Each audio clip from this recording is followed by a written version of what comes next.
One of the most acute paradoxes present in the history of Western society is that while on a philosophical plane, freedom has been delineated in the most lofty and sublime fashion, concrete reality has always been permeated with the most brutal forms of unfreedom, of enslavement. In ancient Greece, where, so we are taught, democracy had its source, it cannot be overlooked that in spite of all the philosophical assertions of man's freedom, in spite of the demand that man realize himself through exercising his freedom as a citizen of the polis, the majority of the people in Athens were not free. Women were not citizens, and slavery was an accepted institution. Moreover, there was definitely a form of racism present in Greek society, for only Greeks were suited for the benefits of freedom. All non-Greeks were called barbarians, and by their very nature could not be deserving or even capable of freedom. In this context, one cannot fail to conjure up the image of Thomas Jefferson and the other so-called founding fathers formulating the noble concepts of the Constitution of the United States while their slaves were living in misery. In order not to mar the beauty of the Constitution, and at the same time to protect the institution of slavery, they wrote about persons held to service or labor, a euphemism for the word slavery, as being exceptional types of human beings, persons who do not merit the guarantees and rights of the Constitution. Growing up, I was always told by the white middle-class Christians of America that I was so lucky to live in the one place in the world which was truly free, where freedom was all that matters. When my queerness started to become visible, however, I began to realize that freedom did not extend to everyone. In fact, I started to realize that the very people so obsessed with America's aesthetic of freedom wanted to restrict what others did with their bodies, limit the freedoms people had of self-expression, deny rights based on skin color, and control what others believed. Well, today we're going to be talking all about freedom. America.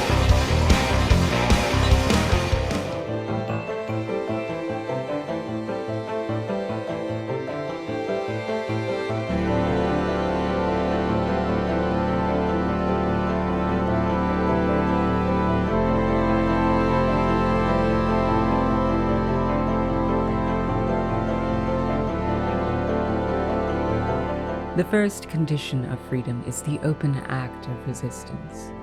Physical resistance, violent resistance.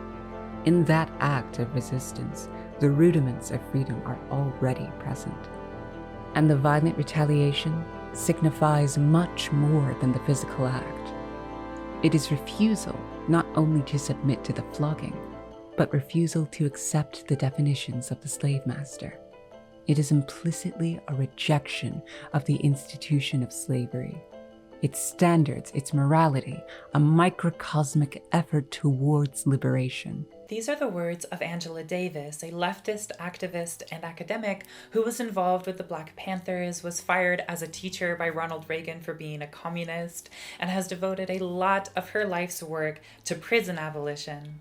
To Angela, this refusal of definitions is the key to freedom, and a big part of her philosophy called Abolition democracy. Angela Davis is all about challenging established understandings of our world and getting rid of corrupt institutions, language, and cultural ideas that are, in her eyes, unsalvageable. Advocates of abolition democracy describe it as being about challenging the ideological conceptualization of safety and protection being achievable through the state's punitive authority.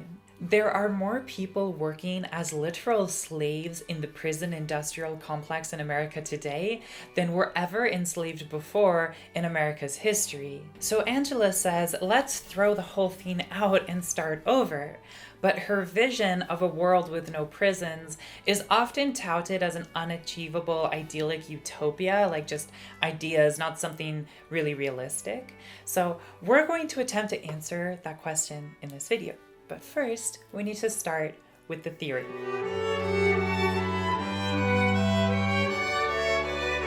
In the 1960s and 1970s, philosopher Herbert Marcuse spoke at length about how unfree modern capitalist society is and how we can make it more free. I think we have to distinguish between the need for changing intolerable conditions of existence and the need for changing the society as a whole. The two are by no means identical. They are by no means in harmony. If the need is for changing intolerable conditions of existence, with at least a reasonable chance that this can be achieved within the established society, with the growth and progress of the established society, then this is merely quantitative change. Qualitative change is a change of the very system as a whole. Liberal society believes solutions can be applied through gradual reform, or what Angela Davis refers to as a non-profit industrial complex, where essentially band-aids are applied, but the overall damage remains ongoing because the institutions themselves are still there and very little has actually changed. This is what Marcuse refers to when he's talking about qualitative versus quantitative change. Quantitative change, in the eyes of Marcuse and Angela Davis, is bad. Waiting for the master to atrophy is inefficient and slow, and getting rid of the master is fast, and it improves lives right away. But how is this qualitative abolishment achieved? Is it just crazy anarchists running around with bats smashing things? Not exactly. Marcuse believes that people are capable of radically transforming and improving the world we live in, but he also believes that, essentially, capitalism is extremely effective at containing or suppressing our ability to improve our world. Contemporary society seems to be capable of containing social change, qualitative change which would establish essentially different institutions, a new direction of the productive process, new modes of human existence. He states that this containment of qualitative social change is perhaps the most singular achievement of advanced industrial society. He exposes a paradox. The transition from voluntary servitude to freedom presupposes the abolition of the institutions and mechanism of repression. Basically, we need to resist the current system in order to be free, but in order to resist, we must already have the freedom to resist. In order to overcome this paradox, he looks to groups of individuals so utterly oppressed by advanced industrial society that their only option is to resist. And thus they can become what he refers to as agents of transformation and social change who can help thought and action meet and, in his own words, explode the society and aid in its recreation, to abolish and recreate. Marcuse disagrees with a more traditional Marxian analysis of revolution and class. Marx believed that the only hope for revolution was in the proletariat, which is basically this universal homogeneous worker class, and anyone who doesn't work, like workers or the disabled, Marx writes off as what he calls lumpen proletariat. To him, the city-dwelling class selling their labor to big companies are basically the only people worth focusing on. But Marcuse is like, okay, boomer. To him, many of the groups Marx overlooks are precisely where the most revolutionary potential lies. For Marxian theory, the location of the opposition in certain middle-class strata and in the ghetto population appears as an intolerable deviation, as does the emphasis on biological and aesthetic needs. But in the advanced monopoly capitalist countries, the displacement of the opposition from the organized industrial working classes to militant minorities is caused by the internal development of the society. This new consciousness and the instinctual rebellion isolate such opposition from the masses and from the majority of organized labor, the integrated majority, and make for the concentration of radical politics in active minorities, mainly among the young middle-class intelligentsia and among the ghetto populations. Here, prior to all political strategy and organization, liberation becomes a vital biological need. Basically, in order to tap into the revolutionary potential of resistance, there needs to be something to resist in the first place. If abolition becomes necessary to survival, one has no choice but to resist. To the bourgeois, to the comfortable, to the historically and contemporarily celebrated, to those not immediately in touch with the necessities for survival, to those whose conception of self and desired modalities of living do not conflict with the status quo, what then is there to resist? A white person cannot resist racism. The colonizer cannot resist their own colonizing. The able-bodied has no need to resist a lack of infrastructure for disabled bodies. The skinny, conventionally attractive body positioned in Western capitalist society has no need to resist societal beauty norms. The Christian, living where their beliefs are dominant and in power, will struggle to find the ability or motivation to resist their own persecution towards other groups with different beliefs. A cisgender woman who appears in society congruent with her assigned gender cannot resist the policing of gendered expression, which assigns public spaces based upon genitals and assumed chromosomes. A wealthy person cannot resist poverty, and neither can I, frankly. So if you'd like to help me resist poverty and make my work community funded, that would be super duper great. Probably one of my most top 10 cringe Patreon segues ever. Resistance can only be possessed by the dispossessed, and although others can be allies in resistance, they themselves are not the owners, but rather the supporters of said resistance. Resistance is created and originated by those for whom resistance is a necessity, a need for survival or happiness or both. This creates an argument that resistance of those who have to resist could, in the words of Marcuse, form a new base which could lead to Angela's abolition, where the road towards freedom, the path of liberation, is marked by resistance at every crossroad. Mental resistance, physical resistance. Resistance directed to the concerted attempt to obstruct that path. So who possesses Angela and Marcuse's resistance, and what forms does this resistance take?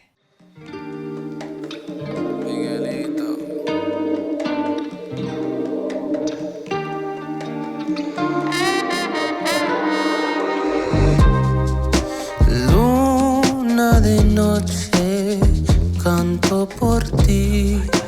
Tú no respondes, luna te perdí por otra mujer, por otra mujer. Workers are a perfect example of a group of people who have to resist as a condition upon their continued existence. They have to resist the potential for violence as part of their occupation, often gender-based violence.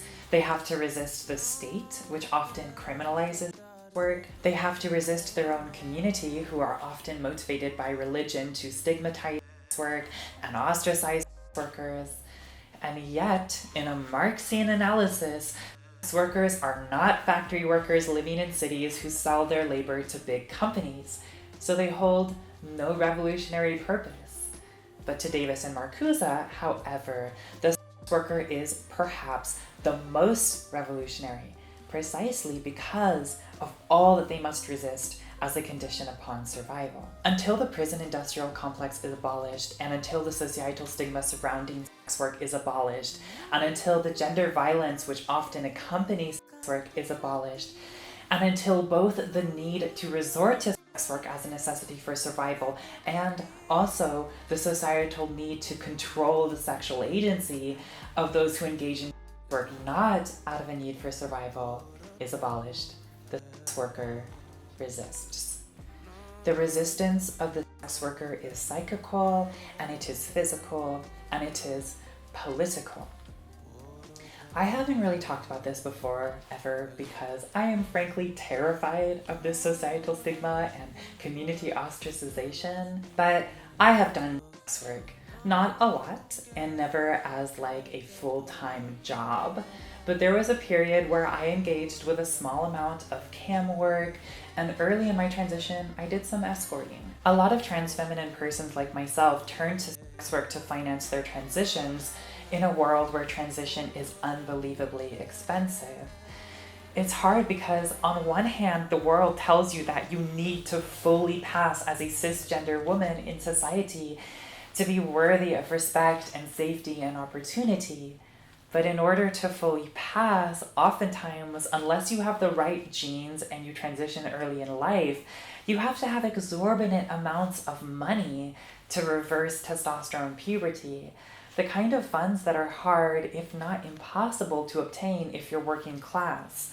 So a lot of us turn to sex work. Now, I personally didn't really finance my transition with sex work because frankly, I didn't do it enough. Like I didn't make a lot of money from sex work, but that was the reason I got into it. I got into it as a way to finance my transition, and that was the goal for me because I just knew that as a working class person myself, I was just never going to be able to have enough money for it. But I had a kind of mixed experience with the sex work that I did, and then I didn't do it anymore. But that's enough about me. For this segment of the video, I thought it would be cool to talk to someone more experienced with sex work than me, and to talk to him about his experience with freedom and resistance. Can you share your trauma to help me get views, please? Sure. Yes. That's fine. Great. Okay, I haven't done an interview in a long time. I feel so awkward. Fine. I haven't done an interview ever. So. Wait, really? Actually, Wait, that's exciting. No, that is a lie because I have another friend who filmed a YouTube thing. Oh, the betrayal! Damn. But my first It's okay. interview, like, since becoming a stripper. So. Okay, so Maybe basically, it's the homicide. any other interview didn't count Yeah. before this one. This is the real me. Yeah. Do you want to introduce yourself? And yeah. Cool. Hi, hello. I am Emmi, sometimes known as Emery. I am a sex worker. I do all kinds of sex work. I started out in. I moved on to stripping. I also do some escorting, and I also voice act in a game, which is a lot of fun. Yeah, I'm just a slut. That's what I got going on. I hope you all loved the performance that they gave, because I was here in person and it was pretty special. It was pretty incredible. And if you want to tip him from that, I'm sure we can put a link to that below maybe. Diving into my intense, hopefully not too voyeuristic questions about your profession.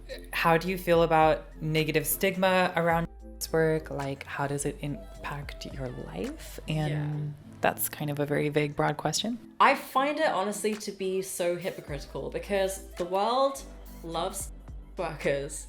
Everyone watches, everyone off, everyone likes to go to the strip club and like yell at the girls on the pole and be like, woo, like you're so sexy. But when it comes to like actually like fighting for us and defending our rights, like no one's willing to like work for that, just be kinder to us, please. Like this is the world's oldest profession. Like it is a real job. It's fucking hard work. And I've done like all kinds of different aspects of work, so like I have a lot of experience with all of the different kinds of work that go into it. Yeah, like we deserve more respect, honestly. Like respect us, please. So this video is all about the revolutionary potential of the worker community. Yeah, so I guess I'm just like, can you speak on that? Can you like be like, yes, this is a thing? I don't know, like. Yeah, I mean, well, it's absolutely a thing.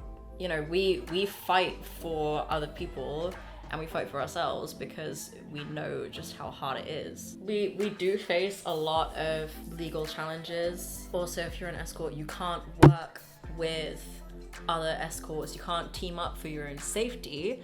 That's against the law. The way that the community comes together is genuinely so beautiful to witness. Being a worker is a unique position because you have to consider these laws surrounding your profession in ways that the average person wakes up, they go to the office, they do their job. They don't have to be like, oh, is me typing this way on the computer illegal? You know what I mean? Like, they're not risking prosecution. No, we're like constantly worried. I mean, it's also a struggle even like if you do online work, like if you make, for example, a lot of the sites that you upload to don't allow like certain kinds of content. Obviously because they get their money from the banks, and the banks don't want to be involved with that. Like the whole OnlyFans shebang that happened a few years ago. How do you feel being a sex worker interacts with transness? As trans people, we kind of want to revolutionize like our bodies and the way that we're seen, because you know, we generally, like, because society is gendered like into a binary, a lot of trans people generally feel that they don't fit neatly into either category of like beauty or sexuality. So like we're told, well, you have to, like, you know, if you're a man, you have to look like this, you have to fuck this way. And I think a lot of trans people are tired of like not being able to access their sexuality and like their beauty in regular everyday to-day life. But there is something to be said about the way that trans people are fetishized. And I can't remember the exact statistic, but last year on Hub, trans was like one of the top 3 searched categories. Like, again, this is what I'm saying.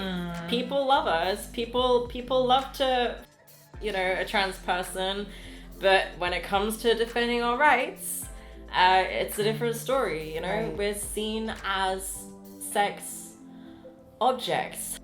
So this is a leading question. I already know your stance on this, but what do you think criminalizing work achieves, and do you feel protected by the prison system and the police? No, absolutely not. Like we are punished more by the law than, you know, unfairly than like any other kind of work. Like we are definitely in a minority group when it comes to legality and like confrontations with the legal system. You know, theoretically, even if there was anything like wrong with doing work consensually, like raiding someone's house and arresting them and throwing them in prison like isn't the way to go about it. Yeah. But yeah, I mean, like there's nothing wrong with it, you know? And like I said, everyone loves twerkers, everyone watches people see escorts all the time. Rich people marry escorts all the time. There are a ton of escorts who are like in like intimate actual marriage relationships with politicians, artists, like all of these rich famous people. They love us. So again, just like fight for our rights, you know? Right. Decriminalization also is not the same as legalization. What we're really fighting for is like full legalization of it. Being open to, I mean, any kind of minority really, all it does is to boost your empathy, make you more informed about things, and overall you'll just be a better person if you open your mind up to experiences that are different than yours. That was a great place to end it. That was perfect. Thank you so much for doing this. Emmi's social media will be in the description, so you know, thank you. Pop them some love. Hire me.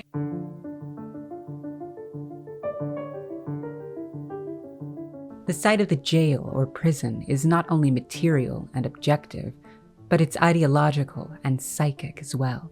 We internalize this notion of a place to put bad people. That's precisely one of the reasons why we have to imagine the abolitionist movement as addressing those ideological and psychic issues as well. not just the process of removing the material institutions or facilities. Okay, so we've talked about groups of people that fit into Angela Davis and Herbert Marcuse's ideas of groups of people who have to resist. But how do we resist? Well, according to Angela Davis, it starts up here. Carceral ideology is so deeply embedded into Western capitalist society. Most of us operate in a pre-discursive understanding that there are good people and bad people, criminal people and law-abiding people, without examining the intricate history that has gone into creating that binary and the many other binaries that position certain groups of individuals as superior over others. Just world fallacy is the idea that we are inherently good people and the protagonists of our world. And when bad things happen to other people, it's because they made bad decisions, not because our world is in any way unfair. These ideas perpetuate absolute truths about complete strangers, and these truths can become internalized and absorbed into our understandings of ourselves. Philosopher Louis Althusser, if I'm pronouncing that correctly, talks about this scenario where the police are like, "You there!" and you immediately freeze up and you feel guilty and you wonder what you did wrong, but you didn't even know if the cop was talking to you, but you felt guilty. Jean Genet talks about his experience being labeled as a thief when he was just a child, and taking this labeling extremely seriously and recognizing thief as this fundamental aspect of who he is.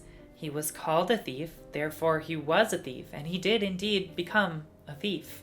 The very presence of carceral punishment in society creates the guilty before, and not just during or after the crime. Individuals like myself, diagnosed with obsessive compulsive disorder, internalize this externalized notion of bad people, good people. And that causes us to experience a barrage of intrusive thoughts that are constantly convincing us that we are guilty or that we could be guilty of doing terrible things or being terrible people. Rather than being a naturally occurring mental illness, for lots of those suffering from OCD like myself, this condition hinges precisely on the good people, bad people binary. For me, a lot of this was caused by growing up in the church, because the church really reinforces this idea of like good versus evil and being good and being bad. And I was really scared of being bad. And that would cause me to experience intrusive thoughts that had nothing to do with who I was as a person and had no bearing on my character. In fact, they've done studies that people suffering from OCD are actually the least likely to carry out the bad, evil actions that they witness in their intrusive thoughts. In treating my condition, I have had to work to break down this mythos internally, to recognize that the rule set created for me by the church and the state are not ethical rules that I have to abide by. And in creating new definitions of morality for myself and breaking down pre-discursive understandings of good and bad people, my OCD condition has immeasurably improved. The first phase of liberation is the decision to reject the image of himself which the slave owner has painted, to reject the conditions which the slave owner has created, to reject his own existence, to reject himself as slave. So resistance at a starting point is saying no to the language and constructed ideology which creates the bad people, good people binary. The conclusion that I was not inherently bad for being mentally ill or for being an immigrant or for being transgender was not just a realization that I had. It was a decision, a deliberate decision to reject the image of myself as it had been handed down to me by a conservative society. It was resistance. The threat of a man with a stick permeates our world at every moment. Most of us have given up even thinking of crossing the innumerable lines and barriers he creates, just so we don't have to remind ourselves of his existence. If you see a hungry woman standing several yards away from a huge pile of food, a daily occurrence for most of us who live in cities, there is a reason you can't just take some and give it to her. A man with a big stick will come and very likely hit you. The mind is not the only battlefield of resistance. Perhaps the most obvious form of resistance comes in the form of the physical. David Graeber criticizes Foucault when Foucault writes that brute force is no longer a major factor in social control. According to Graeber and anybody with a brain, brute force is far from being a Stone Age relic, unfortunately. And according to Graeber, it actually makes up the basis of the state in which we reside today. It is a well-established reality that there is enough food being produced today to feed every single person on the planet. But the food is locked behind the threat of violence. The only response to the individual who needs the food to survive but cannot engage with the legal means or logistical complexity involved in procuring the food is to resist that violence physically. And in this resistance, to just feed themselves, to just survive, they risk prison or fatal punishment, even though they have no choice but to resist. They need the food. They're gonna starve to death. Another form of physical resistance is anti-colonial resistance. In the abolition movement, we've been trying to find ways to talk about Palestine so that people who are attracted to a campaign to dismantle prisons in the US will also think about the need to end the occupation in Palestine. In the case of Palestine, resistance is directly tied to physical means as means of anti-imperial survival. Israel will continue to enact violence upon Palestine whether they resist physically or not.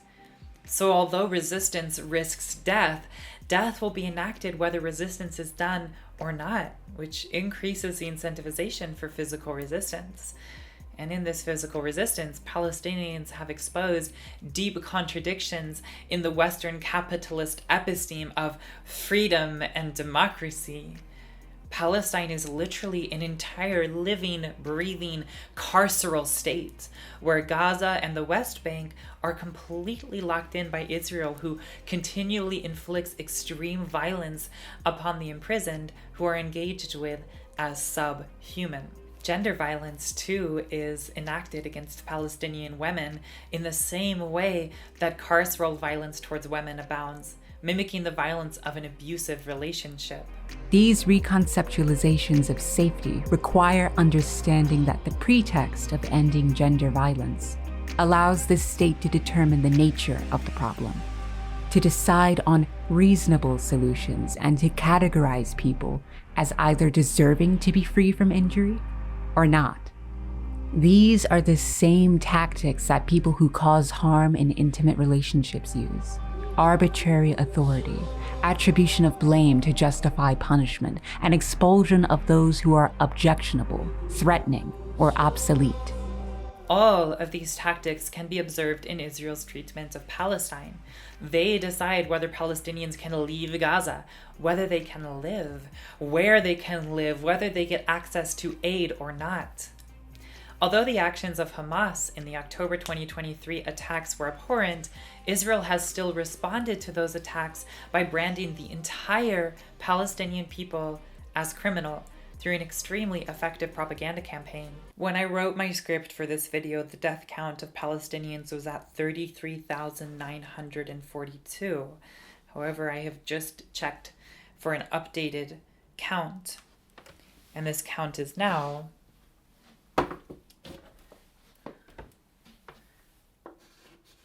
at 37,202. So yes, a crime was committed by Hamas, but the response of a genocide of mostly women and children has been, with no possible debate, attribution of blame to justify punishment, with the objectionable population expulsed, not just displaced, but brutally eliminated from existence, sometimes directly through bombardment and gunfire, and at other times indirectly through starvation, an attrition not unlike the high suicide rates which result out of carceral punishment. Through exploring these links of interpersonal violence, gender violence, anti-trans and queer violence, imperial violence, and carceral violence, Angela Davis' Abolition Democracy connects prison abolition to the contesting of all forms of violence, dominance, and carceral solutions which exist throughout the world in different means. Just as the struggle to end South African apartheid was embraced by people all over the world and was incorporated into many social justice agendas, Solidarity with Palestine must likewise be taken up by organizations and movements involved in progressive causes all over the world. The tendency has been to consider Palestine a separate and unfortunately too often marginal issue. This is precisely the moment to encourage everyone who believes in equality and justice to join the call for a free Palestine. This intersectional resistance is key to Angela because domination and violence form similar patterns that affect oppressed persons in similar ways. Abolition works best as an uprooting. Merely cutting a leaf or even a branch leaves the tree itself still breathing, still able to regrow and adapt. By including the lumpen proletariat and all oppressed persons in her revolutionary resistance theory, Angela departs from Marx's limited field of view. Marx has this world where the proletariat is supposed to be powerful because it's homogeneous, and in its homogeneity it can achieve a perfect, uniform dictatorship of the proletariat with uniform interests where every worker is the same. Angela Davis and Marcuse, however, seem to have created a new proletariat adjacent class, the resistor class, or something. A class which is powerful precisely because of its heterogeneity. This heterogeneity means resistance, rejection on every level, on every front, which makes up the integral elements of the voyage towards freedom. This ability to resist domination on multiple fronts with multiple different yet congruous struggles for freedom is a defederated, powerful, heterogeneous, intersectional resistor class, which expands beyond, through, and past Marx's homogeneous proletariat of fantasy. Sorry, I don't really like this guy, and he's okay. He's fine. He said some good things. There's some stuff in there I agree with. I'm just not like the biggest Marx fangirl. I'm sorry. Abolitionist organizing recognized that there were no easy reformist solutions to the hegemonic notion that indigenous and Black people, other people of color, poor people, trans people, and women of all racial backgrounds who do not conform to dominant gender expectations were naturally inclined to criminality and belong in prison. An amalgam of economic, political, cultural, and representational forces produces this fatal normal. The contribution of non-binary communities is so important, not only in terms of pointing out the concrete issues that we need to address. Black trans women constitute the target of racist violence more consistently than any other community. We're talking about state violence, we're talking about individual violence, stranger violence, intimate violence. So if we want to develop an intersectional perspective, the trans community is showing us the way. We support the trans community precisely because this community has taught us how to challenge that which is totally accepted as normal. And I don't think we would be where we are today, encouraging ever larger numbers of people to think within an abolitionist frame, had not the trans community taught us that it is possible to effectively challenge that which is considered the very foundation of our sense of normalcy. So if it is possible to challenge the gender binary, then we can certainly effectively resist prisons and jails and police.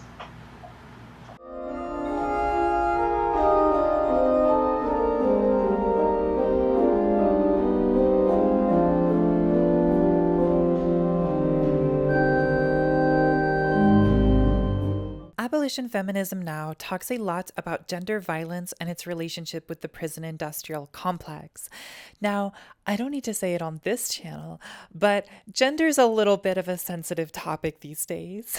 But I don't think I can do abolition, democracy, justice as a philosophy, as an idea, without talking about one of the most corrupt institutions of them all. Yes, we're going there. Humanity has begun to outgrow nature.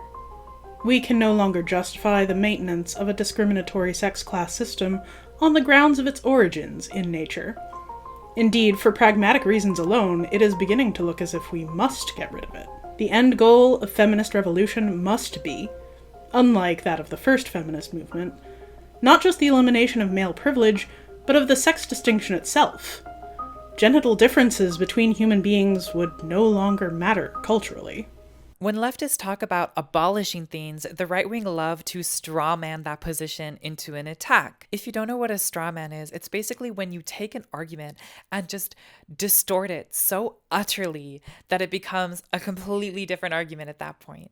So for example, when people have said, oh, we want voting rights for women, people are like, oh, so you want to subjugate all men? And it's like, no, nobody has said that. And when people say, we want society to like maybe not be racist to people, people are like, oh, so you want us to be racist to white people? That's what you're saying? You want us to be racist to all white people? And it's like, no. And when people say we would like to dismantle toxic masculinity, the right wing respond with, oh, so you want all men to be feminine? You want to get rid of all masculine men? And no, that's not what we're saying. But you know that. You know that. These are straw mans. What people want when they talk about abolition is the abolishment of things that aren't working. And gender, girl, she's not working. Abolishment, or dismantling, if you will, is about a collectively agreed recreation of something. And I think that that is a more positive framing. I think it's easy for people to be like, abolishment? Oh no, scary. But in reality, what we're doing is we're just making it new again. We're getting rid of the parts that aren't working, and we're creating something fresh and something without everything that isn't working and everything that is harmful. So-called gender critical individuals frame a lot of the modern gender freedom movement as this kind of fascistic desire to erase words like woman from existence. And I think that's what a lot of conservatives and liberals think of when they hear gender abolition. And to be fair, I know some binary trans people who also hold this view. They're like, we did all this work to become men and women, and now you want to get rid of men and women? And I get it. Trans writer Julia Serrano has also written at length about her opposition to gender abolition. She's written that we should be striving for the abolition of sexism, not gender. In some of her writing, she asks the question, who gets to decide what gender is? And I appreciate this position and I get it, but I also think it kind of misses what gender abolition is actually about. Becoming trans, like becoming independent, means that one must, above all, always resign from nationhood and gender identity, renounce anatomy as destiny, and history as prescriptive of doctrinal content, renounce laws based on body, blood, and soil. If you know anything about the gender freedom movement, you would know that it's about liberating, not oppressing language. It's not about defining what gender is, but rather about liberating gender from definitions. And I know not everybody feels this way, but to be clear, this is my perspective of what postgenderism could look like through an abolitionist democracy framework. If you want to look at people who are really trying to like hold things to their definitions and keep people in boxes, look at the right wing, because they're the ones who are telling us what media we're allowed to consume, what we're allowed to read. They're the ones taking books off shelves. The attack on gender studies departments and the threat to shut them down is actually mobilized by the trans exclusionary feminists. And so who's shutting down whose speech exactly? There's a huge amount of censorship coming from the right, and in the US, we're seeing sex education classes shut down. We're seeing books from the library, local libraries, taken off the shelf that concern single mothers, single fathers, gay and lesbian parents, sexuality, anything affirmative of women's right to choose. So the censorship efforts are legally and politically coming from the right. It's one of these cases where the very operation of censorship that the right is imposing is what they accuse the left of doing. Meanwhile, leftists are like, not only are we cool with the word woman, but we want to liberate that word at its roots from being only applicable to this experience that you're born into that only applies to this really strict criteria. And at the same time, we want to introduce new words to describe new experiences of self and body. And here's the thing, like, getting a little controversial here in trans discourse, but personally, I think it's kind of okay that people are going to continue to use more traditional versions of words. Like, people are still going to use the word woman to refer to a sex category, even in my post-genderist world. People are always going to use woman to refer to a sex category. And personally, I kind of think that's okay. As an anarchist, I don't really think it should be our responsibility to police how other people are using these words to describe their own relationship with gender and sex and their own bodies. Woman has been a term that has been used since forever to refer to both a gendered and sexed experience, and it's going to continue to be used that way. Trans people aren't necessarily dismantling that. What we are doing is we are formulating our own definitions and going our own way, free from a deterministic and essentialist enforced set of societal and often very political, often very religious rules. And I think that moving away benefits everybody personally. We all know that the emperor's clothes don't have a gender. We know that you don't need blue shampoo because you're a boy. I'm sorry, that's just not a thing. These are collectively upheld delusions.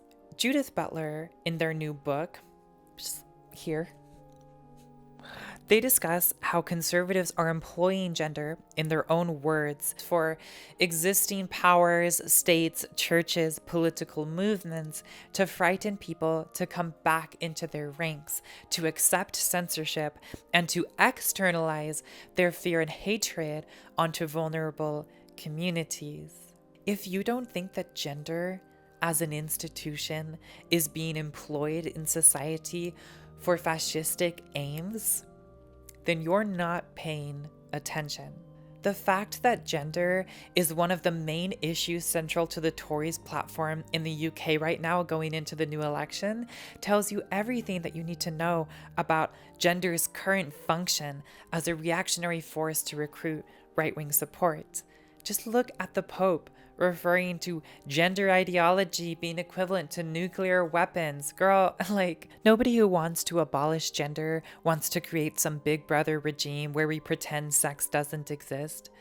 The trans people I know, myself included, are far more aware of sex than the average person. We know exactly what biological sex is and how it works. I used to have very high levels of testosterone, and now I have very high levels of estrogen and almost no testosterone. I know the specific differences between sex experiences better than almost any other person ever will in their entire life because I've lived it. That shit is real. I will attest to that reality, but I will also attest to the reality that secondary sex can be changed, and that regardless of what my biological sex is, it shouldn't affect what clothes I wear, who I'm allowed to love, how long my hair needs to be, how I'm supposed to talk and act, and what words I'm allowed to use to articulate my gendered experience. When we abolish gender, we're not just talking about, like, trans people getting to exist comfortably in the world, which is great. We're also talking about the abolishment of essentially a right-wing institution that is being used to oppress everyone. Like, it's not just about gender, it's about politics, it's about religion, it's about women's rights to their own bodies. And even in a post-gender world, in this hypothetical world, which may never come to pass, even in the way that I'm referring to it as this like abolitionist idea of recreation, or in, you know, like a proper dystopian sense where like, yeah, we don't refer to gender at all and there's no language to refer to it, which, you know, is never going to happen. But in either of these scenarios, like, people are still allowed to live in the old system. You're still allowed to use words in traditional context. You're still allowed to have your own personal relationship of gender and body be a more traditional one. But luckily, for those of us for whom that system did not work, we're free to go another way. And essentially, this is exactly what trans and gender nonconforming people are doing right now, not asking for permission. Rather than waiting patiently for abolition to be gifted to us, we are seizing our own freedom by means of a psychical resistance of definitions and a physical resistance against what we're supposed to do with our bodies. We're also resisting the state, which often requires that individuals can only be female or male in most parts around the world today. And when we don't behave like the M's or F's on our certificates, we are resisting our political state-enforced designations. The absence of legal recognition or biocultural support denies sovereignty to trans and migrant bodies and situates them in a position of very high social vulnerability. To use Althusser's terms, we could state that trans and migrant people are placed in the parodic situation of asking to be recognized as subjects by those same state apparatuses that exclude and violently threaten them. We ask to be recognized and thus even subjected in order to reach a social platform from which it would be able to invent new practices of freedom. What trans and migrant people are asking for by requesting the change of gender, asylum, or nationality are the administrative prostheses and biocultural ones to construct themselves as living political fictions. This resistance can be deadly, and it can result in carceral punishment or fatal punishment in many parts of the world today. And even in states where gender nonconformity is legal, we often also face the intentional ignoring and erasure of violence committed against us. Still legal in many states in the United States today, the gay panic or trans panic defense laws have been used throughout history to justify the extrajudicial murder of transgender and homosexual people. And this isn't just history. Islan Nettles was only very recently beat to death when the man who was hitting on her discovered she was transgender. Her killer, James Dixon, only received 12 years in prison after successfully using the gay panic defense. The National Center for Transgender Equality's U.S. Transgender Survey reported in 2015 that 58% of those surveyed who had contact with police or law enforcement officers reported some form of mistreatment. So, yeah, the carceral state, it's just not on our side. It's not in favor of us. It doesn't support us. It doesn't make us feel safe. And so, we resist. For many of us, every time we leave the house, risking threats of violence or verbal or state abuse. And in that resistance, we show that resisting is possible, not just for members of our community, but for everybody. Anybody who wants to move away from a prediscursive bad person, good person binary, anyone who wants to fight societal forces of oppression, anyone who wants to just do whatever the fuck they want with their own bodies and their own lives. That's something that trans people are showing to the world. We fulfill the qualifications for what Marcuse refers to as transcendence. We show that there is another path. The so-called problem of trans people cannot be resolved by building refugee camps or clinics for sexual reassignment. What is in crisis are the systems of production of truth, of political citizenship, and the technologies of the nation-state, as well as the epistemology of binary sex gender. Consequently, it is the entire political space that must begin to transition. So gender is intricately connected to abolitionist theory, not just because some of us want to get rid of it, but also because gender is often used as an argument both for and against why we should have prisons and the police. So on one hand of the fence, you have a group of often white, often middle-class women who are like, we need prisons and the police to make ourselves safe. So men are violent and crazy and committing crimes against us all the time. And the only solution to that is to have tons of police and to be really strict on crime and to make sure that violent men are caught as quickly as possible and that they end up in prison. And this is something that you'll see discussed not just like from women. You'll see this often used by men who are in favor of more police and in favor of more prisons, saying we need to protect women. Now, if you're trans, you've probably been hearing a lot about protecting women lately, because protecting women is often a little bit of like, I don't know if dog whistle is the right word, going off script here, but it's protecting women is often what fascists and right-wing people use as their excuse to increase authoritarianism. They're like, yeah, so like give us more power and we'll definitely use it to protect women, for sure. So a lot of the whole discourse around police and prisons is like authoritarians being like, give us more power. I promise it's to protect you, pinky promise. Okay, so basically the debate looks like this. On one hand, you have the carceral feminists.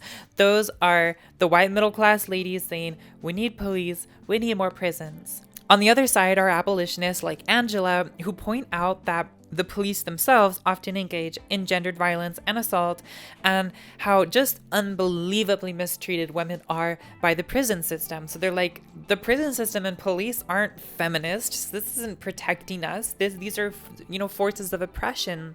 These are institutions that are making things worse for us. These are institutions that are engaging in gendered violence and causing us misery. Black women in particular have a very different relationship with police due to racism, and they are one of the greatest groups opposed to carceral feminism. The Black trans community in particular have been one of the most mistreated by police. Violence towards them is frequently ignored. They very rarely see justice, and they're one of the most, if not the most, vulnerable groups in the world for extreme violent crime. So everyone's basically telling them, like, don't worry, we have police in prison, so you should be safe. And they're like, no, that's not making me safe. There are also women who are victims of extreme violence by men, and they defend themselves, and then they go to jail for it. And in parts of the United States where it's now illegal to have an abortion and where women don't have the right to choose, they are now being jailed for having miscarriages, which is crazy, which is insane. Like, instead of getting medical care, they're like, how about you go to jail? So for these women, prison and the police are oppressors, not protectors. Now, hearing everything I've just said, it's very easy for me to say, yeah, fuck prisons, fuck the police. Let's just get rid of all of that bullshit. And that's going to improve lives. But I do often find myself asking the question that abolition feminism now floats out there. It's like, here's this question. It's the question, and it's hard to answer. And abolition feminism now, disappointingly, doesn't really answer it. They're just like, yeah, this is a hard question for people.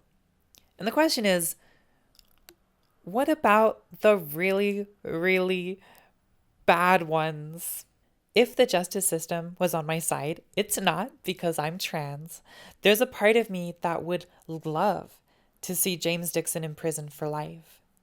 I definitely feel a lot safer knowing he's not currently on the streets, because in jail, he can't hurt any more of my sisters. There are a lot of prisoners who also commit seriously violent crimes after release.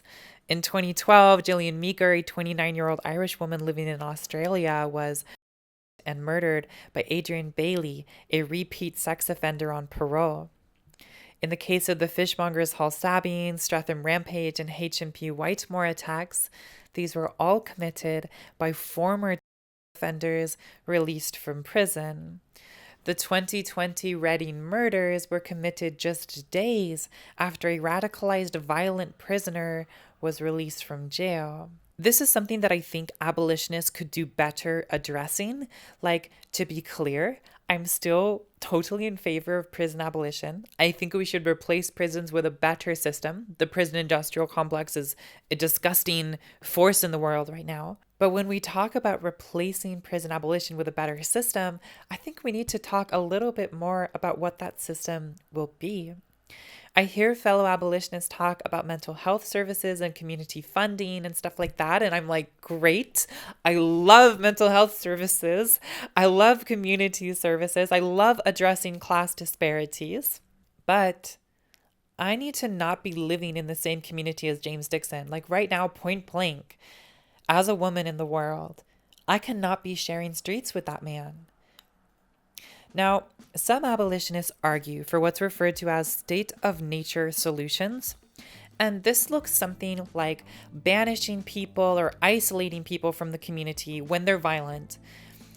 And these systems can end up looking a little bit like a prison type of thing. Like you send someone to an island and like give them some therapy and hope that they stop killing people. There are other quantitative reform solutions that abolitionists are sometimes open to. For example, Norway and Sweden still have prisons, but they focus really heavily on rehabilitation, and they've gotten rid of guards in favor of prison officers. And these people basically share life with prisoners, and they work to mentor and take care of prisoners' mental health.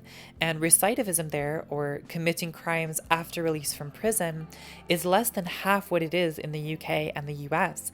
And overall incarceration rates there are incredibly low.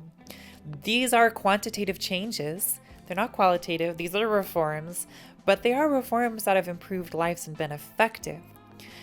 Personally, I'm the sort of anarchist that says yes to quantitative reforms as long as qualitative reforms are the ultimate goal.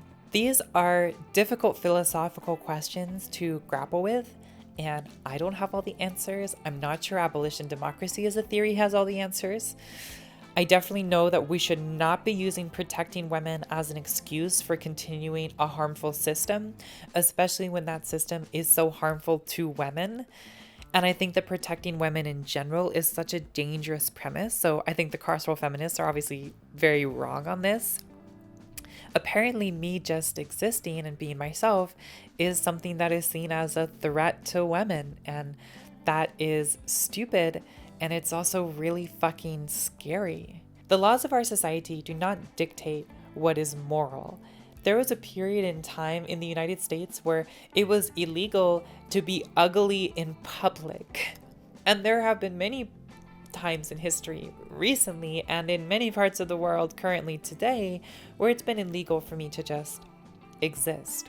So naturally, I am very biased against prisons. However, I do think that leftists could do a little bit of a better job engaging with some of the difficult questions. Although our inability to effectively answer difficult questions should not be used as an excuse to not try to make things better right now, because we can make things better right now. We know that we can. And the people in power are just choosing not to.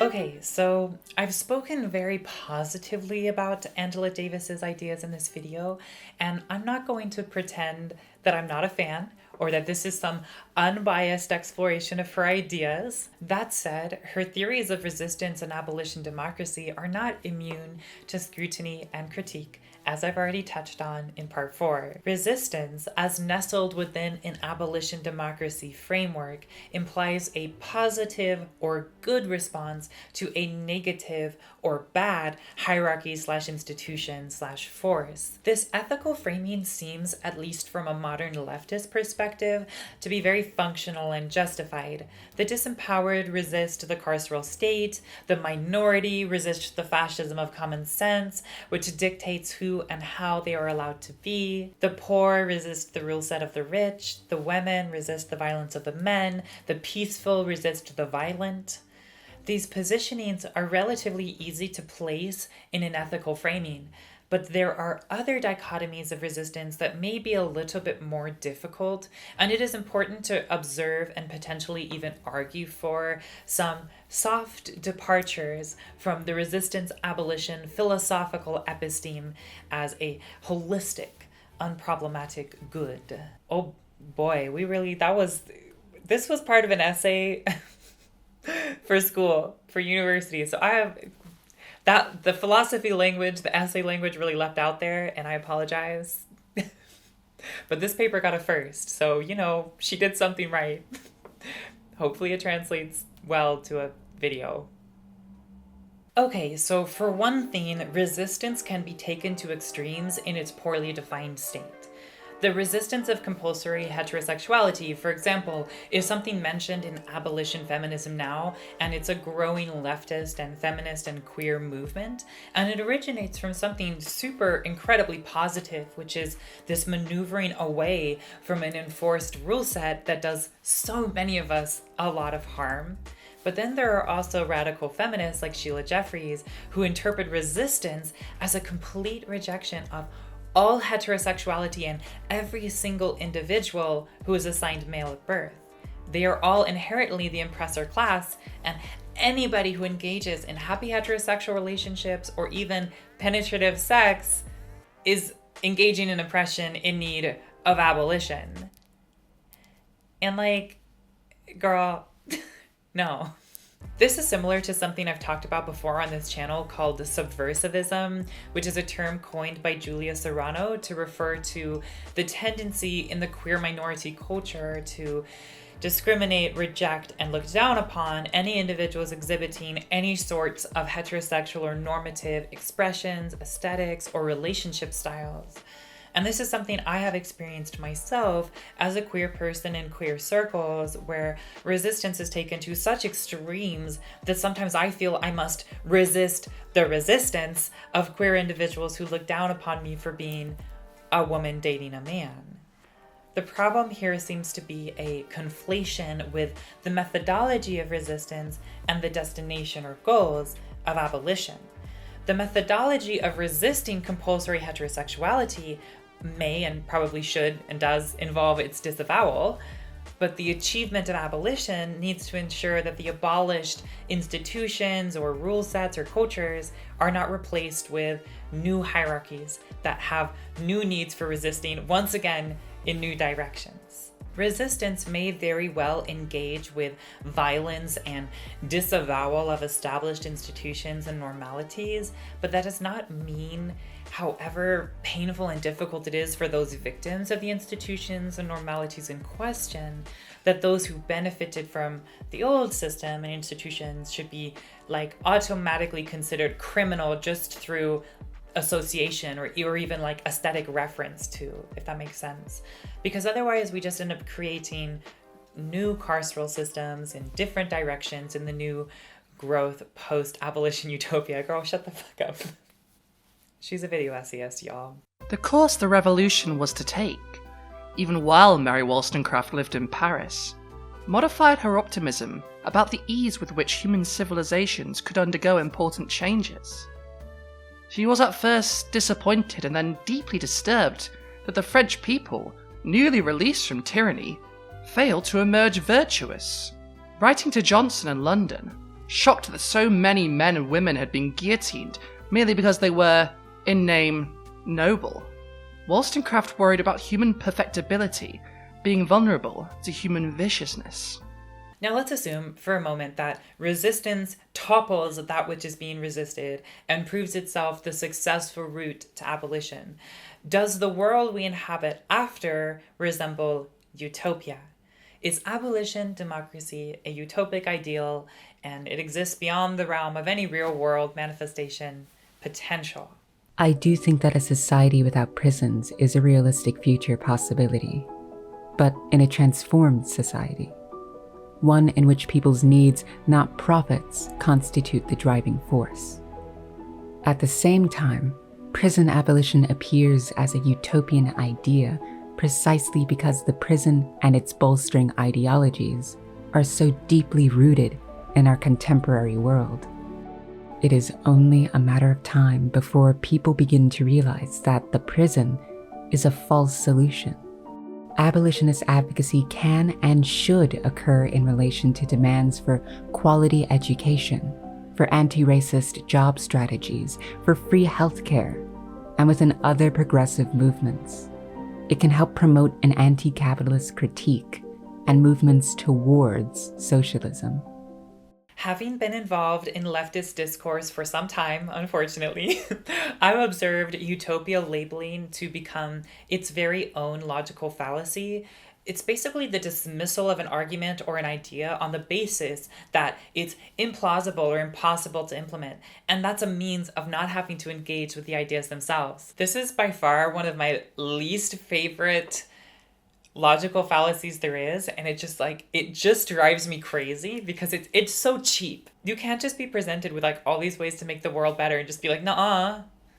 It's like, no, like sit down and fucking listen to what we have to say. God damn it. No matter how far away abolition democracy is from the imaginations of the average Westerner, and no matter how deeply carceral philosophy is embedded into both the neoliberal and conservative understandings of Western capitalist society, abolition democracy is possible. We know prisons can be taken down. We know societies such as Sweden and Norway operate with improved carceral systems right now, in the present. So there are better systems which are proven to be both achievable and successful.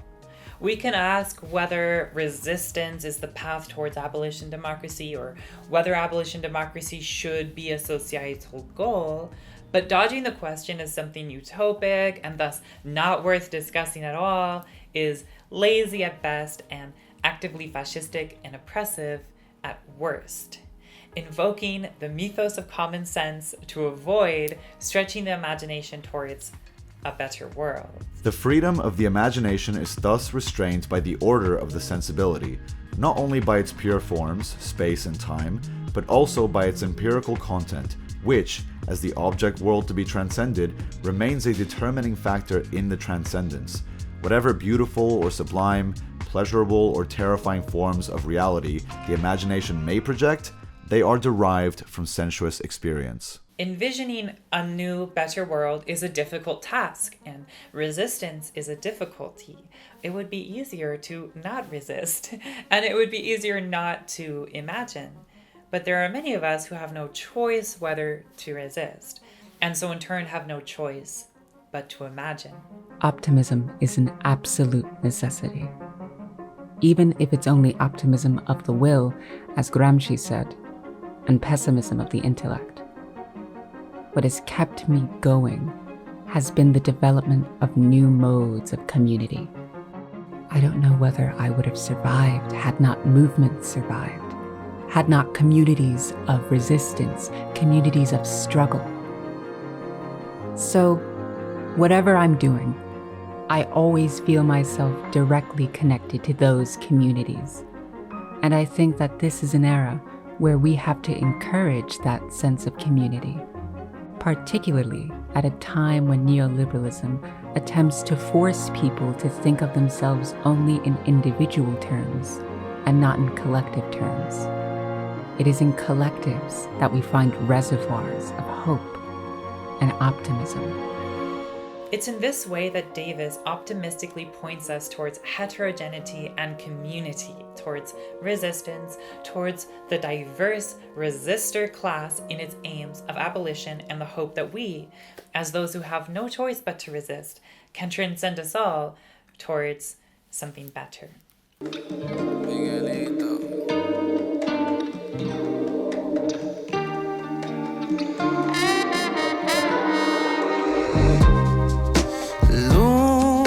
De noche canto por ti, tú no respondes, luna te perdí por otra mujer, por otra mujer, por otra mujer.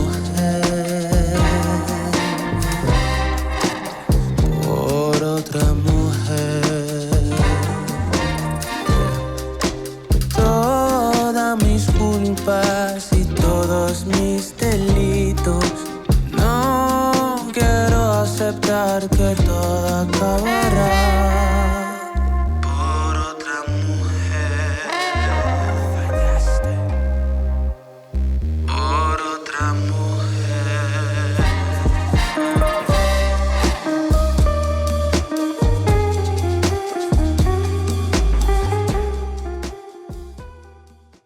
Well, girl, I guess that's a fucking wrap. I hope that turned out nice.